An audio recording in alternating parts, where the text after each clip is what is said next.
avec un scoop, Nathanaël. Queen is not dead. Of course, never. We are the champions. On est les championnes ce soir, Isabelle. Votre agenda culture avec donc Queen qui revient sur scène. Il faut que vous nous expliquiez tout là. Oui, un hommage à Queen et un des plus grands chanteurs de tous les temps, Freddie Mercury, qui nous a quittés il y a 30 ans déjà. Sur scène, le groupe The Works, porté par Gary Mullen. C'est un vrai showman. Il a la voix, l'énergie, la gestuelle de Freddie Mercury. Et ensemble, ils vont reprendre les plus grands tubes, Kind of Magic, Bohemian Rhapsody, I Want to Break Free. Donc voilà, c'est un groupe qui connaît un succès mondial. Plus de 1000 concerts ont déjà été joués. Génial. Devant près de 2 millions de spectateurs. Donc c'est vraiment la folie. Le groupe vient d'arriver. Ils seront le 22 janvier à la Scène Musicale à Paris et puis en tournée dans toute la France. Attention, les places partent comme des petits pains. Ne tardez pas. Voici tout de suite quelques images.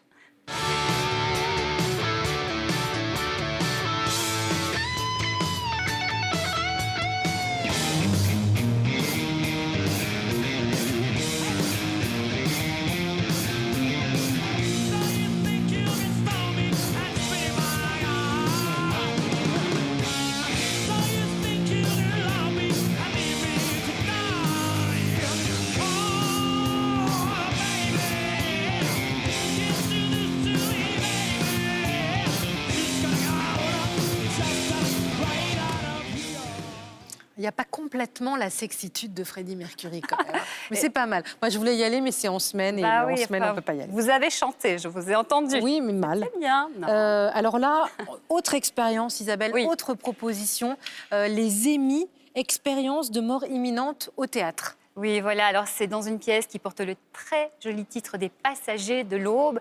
Il s'agit d'histoires d'amour, d'histoires d'amitié, mais aussi l'histoire du jeune Noé, qui est un interne en neurochirurgie. Il est promis un très grand avenir, Noé, sauf qu'il est confronté à ces expériences de mort imminente et tout à coup, le doute s'installe, toutes ces certitudes volent en éclats, mais c'est aussi les certitudes de son entourage, personnel comme professionnel, et eux, ils ne sont pas d'accord. Donc, Noé va-t-il suivre le droit chemin qu'on attend de lui, laisser ça de côté, obtenir son diplôme et être bien sage, ou bien est-ce qu'il va suivre son instinct et aller voir ce qui se passe derrière toutes ces expériences, quitte à s'attirer les foudres d'un peu tout le monde? C'est un vrai dilemme et c'est surtout une pièce absolument magnifique. Moi, j'étais bouleversée. Allez la voir. Ça s'appelle Les Passagers de l'Aube. Ça se passe au Théâtre 13 Jardins à Paris et ensuite en tournée. En voici un extrait.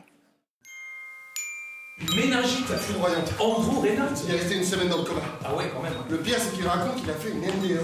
Near Death Experience. Il a fait une EMI, expérience de mort imminente. C'est le terme français pour les gens qui ont frôlé la mort dans le coma. Je suis entré dans une lumière extraordinaire. Vous savez, comme si ça avait été une lumière vivante. Vivante. Vous êtes en train de me dire que, en gros, on a des centaines de milliers de personnes qui ont fait le même rêve. Mais je ne vous ai jamais dit qu'il s'agissait d'un rêve. La physique quantique démontre l'influence de l'énergie sur la matière saine des pensées sur le corps. Arrêtez avec ça. Ces personnes n'étaient pas mortes pour l'excellente raison que si elles avaient été vraiment mortes, elles ne seraient pas là pour en parler. Voilà, une pièce qui vous a beaucoup touché, Oui. Isabelle. Et ça tourne mal, alors pas sur ce canapé, ça tourne très bien, mais au cinéma.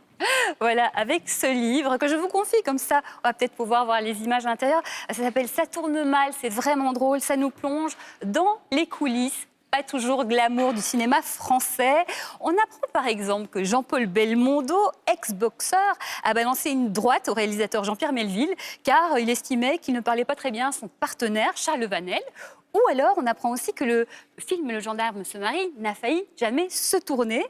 Pourquoi ? Parce que le tournage commence en mai 68, au moment des événements. Mauvais timing. Donc, c'est la grève, voilà, il n'y a pas qu'aujourd'hui. Donc, tout s'arrête, Louis de Funès est super énervé, lui, il veut tourner. Et pourquoi ça a repris ? Parce que toute l'équipe avait loué dans le coin des maisons, des appartements. Donc, ils ne pouvaient pas se permettre de perdre la location et en plus de ne pas gagner d'argent. Donc, ils ont voté la reprise. Et c'est pour ça que le gendarme a pu se marier bien tranquillement. Ça s'appelle donc Ça tourne mal, histoire méconnue, tumultueuse du cinéma français par Philippe Lombard et ses autres éditions La Tango. Un petit récap, Isabelle, vite fait. Allez, on a rendez-vous avec le grand Freddie Mercury et le show One Night of Queen à la Scène Musicale à Paris en tournée. On plonge dans le mystère des magnifiques Passagers de l'Aube au Théâtre 13 Jardins et en tournée. Et quand le cinéma part en vrille, ça tourne mal. Le livre aux éditions La Tango. Merci beaucoup, Isabelle, c'est toujours un plaisir.